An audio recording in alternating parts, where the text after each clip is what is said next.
আসসালামু আলাইকুম। আমার চ্যানেলে আপনাদের সকলকে স্বাগত। 5 আগস্টের পরবর্তী সময় অন্তর্বর্তীকালীন সরকারের প্রধান উপদেষ্টা ডক্টর ইউনূস হওয়ার পর বাংলাদেশে বিভিন্ন সংস্থা বিভিন্ন জরিপ করা শুরু করে দিয়েছিল। সেখানে জামাতের ভোট পার্সেন্টেজ অনেক বেড়ে গিয়েছে বলা হয়েছে, এরপরে বিএনপি, এরপর আওয়ামী লীগ এবং এরপরে অন্যান্য দলের কথা বলা হয়েছে। সেই জরিপগুলো দেখিয়ে ডক্টর ইউনূস সরকার এবং বিএনপি জামাত বলতে শুরু করে দিয়েছে আওয়ামী লীগের ভোট পার্সেন্টেজ দেখেই বোঝা যাচ্ছে জনগণ তাদেরকে প্রত্যাখ্যান করেছে এবং জামাত ইসলামী এবং বিএনপি জনপ্রিয়তা শীর্ষে আছে। কিন্তু যতই সময় গড়াতে শুরু করে ততই আওয়ামী লীগের ভোট পার্সেন্টেজ বাড়তে শুরু করে এবং জনগণ আওয়ামী লীগকে ভোট দিবে বলে। এখন তাদের সাজানো জরিপ যেটা হয়েছে সেটা তো নাকি আওয়ামী লীগকে 18% মানুষ ভোট দিতে চায়, সেখানে জামাত ইসলামীর ভোট পার্সেন্টেজ কমে গিয়েছে, বিএনপির ভোট পার্সেন্টেজ কমে গিয়েছে। যেখানে সাজানো জরিপেই বিএনপি এবং জামাতের ভোট পার্সেন্টেজ কমে যায়, আওয়ামী লীগের ভোট পার্সেন্টেজ বেড়ে যায়, তাহলে চিন্তা করেন আওয়ামী লীগের জনপ্রিয়তা এখন কত বেড়ে গিয়েছে। এক বছর আগে যেখানে 7%, 8% দেখানো হয়েছে আওয়ামী লীগকে মানুষ ভোট দিবে, এখন 18% দেখানো হচ্ছে সেই সাজানো জরিপের মধ্যে, তাহলে 10-12% বেড়ে গিয়েছে। আরো 2-3 মাস পরে যদি এদের সাজানো জরিপ করানো হয় তখন দেখবেন যে 30% উপরে আওয়ামী লীগকে মানুষ ভোট দিবে। এই সকল ভয়ের কারণে তারা কিছুদিন পর পর নিউজ মিডিয়ায় প্রপাগান্ডা ছড়ায় যে আওয়ামী লীগ অরাজকতা করবে, ঢাকার মধ্যে জড়ো হচ্ছে, তারা গেরিলা হামলা করবে, তারা ককটেল বিস্ফোরণ ঘটাবে সারা ঢাকায়, তারা অরাজকতা করে ঢাকার মানুষকে অস্থিতিশীল অবস্থা বাসায় বন্দি রাখবে, মানে মানুষের মনে একটা আতঙ্ক তৈরি করে দেয়। আবার কিছুদিন পর পর বলে ভারত থেকে সকল নেতা বাংলাদেশে চলে আসছে তারা অরাজকতা সৃষ্টি করার জন্য। এই ধরনের নিউজ দিয়ে মানুষকে কিছুদিন পর পর আতঙ্কিত করে তোলে। আসলে মেইন কাহিনী হচ্ছে যে বাংলাদেশের যত জনগণ আছে সকল জনগণ প্রায় এখন আওয়ামী লীগের পক্ষ হয়ে কথা বলছে, তারা যে কোনো মুহূর্তে বিস্ফোরিত হয়ে আওয়ামী লীগের কর্মীদের সাথে রাজপথে নামতে পারে। তাই এটাকে আগে থেকে একটা ইস্যু বানিয়ে রাখলে যখন সাধারণ জনগণ এখন এবং আওয়ামী লীগের কর্মীরা একত্রিত হয়ে রাজপথে নামবে তখন এই ইউনূস গংরা স্ট্রিমগুলো যাতে চালাতে পারে, তখন তারা বলবে সাধারণ জনগণকে যে এরা আওয়ামী লীগের দোষর, এরা অরাজকতা করার জন্য রাজপথে নেমেছে এবং দেশের জানমাল ক্ষতি করার জন্য রাজপথে নেমেছে, তখন তাদেরকে যাতে গুলি করতে পারে, তাদেরকে দমন নিপীড়ন এবং স্টিমগুলো চালাতে পারে। কিন্তু খেলা এখন উল্টো দিকে ঘুরছে। সাধারণ জনগণ তাদের এই সকল প্ল্যান সকল কিছু বুঝতে পেরেছে এবং সাধারণ জনগণ বলতে শুরু করে দিয়েছে আমরা আওয়ামী লীগকে চাই এবং আওয়ামী লীগ আবার ক্ষমতায় আসুক সেটা চাই।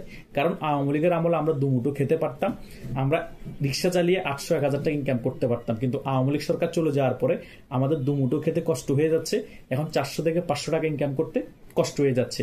শিল্প খাত বলেন, চিকিৎসা খাত বলেন, স্বাস্থ্য খাত বলেন, যত ধরনের খাত আছে, যত ধরনের সেক্টর আছে সকল সেক্টর ধ্বংস করে দেওয়া হয়েছে।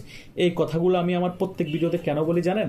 কারণ এগুলো নিউজ মিডিয়ার মধ্যে এখন কোনো কিছুই প্রচার করা হয় না। নিউজ মিডিয়ার মধ্যে এখন শুধু কি প্রচার করা হয়, আওয়ামী লীগ অরাজকতা করার প্ল্যান করছে, আওয়ামী লীগের নেতারা দেশে ফিরে আসছে, আওয়ামী লীগ ওইখানে ককটেল বিস্ফোরণের প্রস্তুতি নিচ্ছে, আওয়ামী লীগ ঝটিকা মিছিল করে দেশের মধ্যে অশান্তি সৃষ্টি করছে, শুধু এগুলাই মিডিয়া প্রচার করে। তাই সত্যটা আমি প্রত্যেক ভিডিওতে অল্প করে হলো আপনাদের কাছে তুলে ধরি। দেশের মধ্যে যে এখন এত দ্রব্যমূল্যের দাম, দেশের মধ্যে যে গুম খুন হত্যা এত পরিমাণে বেড়ে গিয়েছে, সমকামিতা বেড়ে গিয়েছে, বলাৎকার বেড়ে গিয়েছে, ধর্ষণ বেড়ে গিয়েছে, এগুলোর কোনো নিউজ আমরা দেখতে পাই? কেউ ছোট একটা ক্লিপ ভিডিও করলে ওনার থেকে ডাউনলোড করে বিভিন্ন মানুষ ফেসবুকে ছাড়ে, তখন দেখতে পাই। কিন্তু এতগুলা মিডিয়া, এত ইউটিউব চ্যানেল, ওইখানে কেন প্রচার করা হয় না? এটাই সবচেয়ে দুঃখের বিষয়। সেই কারণে আমরা যখন কথা বলতে আসি আমাদের এই ব্যাপারগুলো তুলে ধরতে হয়। আর আওয়ামী লীগ গত 1 বছরে যে পরিমাণ আগের থেকে শক্তিশালী রূপে ফিরে আসছে সেটাই এই সরকারের বুকে কম্পন ধরিয়ে দিয়েছে। এই সরকার এখন বোঝাতে চেষ্টা করছে আওয়ামী লীগ হচ্ছে ফাঁকা কলসি, মানে আওয়ামী লীগ শক্তিশালী রূপে ফিরে আসছে না, কিন্তু বোঝানোর চেষ্টা করছে আওয়ামী লীগ ব্যাক করছে। এগুলা বলে বলে আওয়ামী লীগের কর্মীদের মনোবল ধ্বংস করছে এবং এই সকল টোকাই সমন্বয়করা বিএনপি জামাত শুধু বলতেছে যে 60 বছর আওয়ামী লীগ ক্ষমতায় আসবে না, আওয়ামী লীগের একেবারে কবর রচনা হয়ে গিয়েছে, বাংলাদেশ থেকে আওয়ামী লীগের রাজনীতি নিঃস্ব হয়ে গিয়েছে। এগুলো জামাত ইসলামী বিভিন্নভাবে প্রপাগান্ডা ছড়াচ্ছে, যাতে আওয়ামী লীগের কর্মীরা ঘরে বসে থাকে, আওয়ামী লীগের কর্মীরা একেবারে হতাশ হয়ে যায়, মনোবল একেবারে দুর্বল হয়ে যায়। এটা একটা রাজনীতি, কিন্তু আওয়ামী লীগের কর্মীরা এত দুর্বল মনের অধিকারী না। কিছু কর্মী হয়তো হতাশ হয়ে ঘরে বসে আছে, আশা ছেড়ে দিয়েছে, কিন্তু যারা সত্যিকারের মুজিবাদর্শের সৈনিক, মুক্তিযুদ্ধ সপক্ষ শক্তি, তারা কখনো আশাহত হয় না, তারা কখনো আশা ছাড়ে না। তারা সব সময় রাজপথে নামার জন্য প্রস্তুত থাকে, রাজপথ দখল করার জন্য প্রস্তুত থাকে। আগামী তো তাদের হাত ধরে বাংলাদেশ আওয়ামী লীগ রাজপথ দখল করবে এবং আবারও শক্তিশালী রূপে ফিরে এসে বাংলাদেশে ক্ষমতায় বসবে। এটা 100%। এটা কেন বলে আমি জানেন? কারণ আওয়ামী লীগের আরো খুব খারাপ সময় গিয়েছে, আওয়ামী লীগ আরো অনেক বেশি দুঃসময় ফেস করেছে, কিন্তু তখন ওইখান থেকে যখন ফিরে এসে ক্ষমতায় এসেছে, আর এটা তো কিছুই না।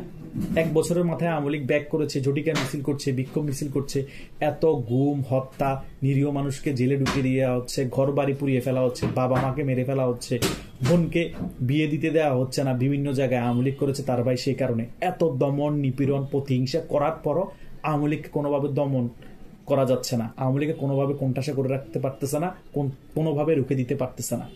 এটাই হচ্ছে বাংলাদেশ আওয়ামী লীগের শক্তি। যারা এখনো এই শক্তিকে ছোট করে দেখতেছে, তারা এখনো মায়ের ভোগে আছে। তারা জানে না এই শক্তি যখন রাজপথে আরো বেশি বিস্ফোরিত হবে, সাধারণ জনগণ পাশে থাকবে, তখন এই শক্তিকে পৃথিবীর কোনো শক্তি রুখে দিতে পারবে না। তাদের মেটিকুলাস ডিজাইন করা লাগবে না আওয়ামী লীগের। আওয়ামী লীগ নিজে একটা মেটিকুলাস। আওয়ামী লীগ রাজপথে নামলে এমনিতে ডিজাইন হয়ে যাবে রাজপথ, কারণ আওয়ামী লীগ জানে কিভাবে আন্দোলন করতে হয়। আন্দোলন সংগ্রামের মাধ্যমে এই আওয়ামী লীগের জন্ম। যারা আওয়ামী লীগের ইতিহাস জানে না, তারা আবার আওয়ামী লীগের ইতিহাস ভালো করে জেনে আসা প্রয়োজন।